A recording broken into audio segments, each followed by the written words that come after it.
Let's take our previous example where the server was caching the response from the database to avoid hitting the database over and over again.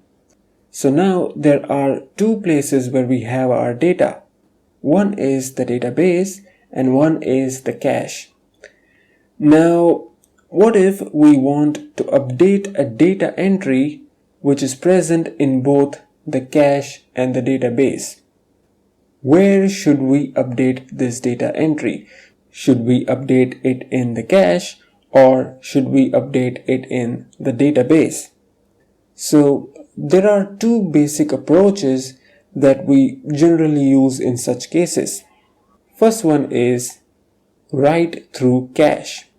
This means that the data is modified both in the cache and the database at the same time. The advantage of this policy is that we won't lose the data in case the cache crashes. Okay? And another advantage is that this policy will ensure data consistency because a write operation will only be successful once the data is successfully written into both the cache and the database.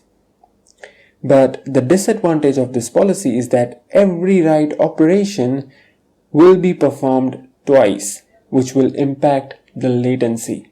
Okay? The next one is write back cache.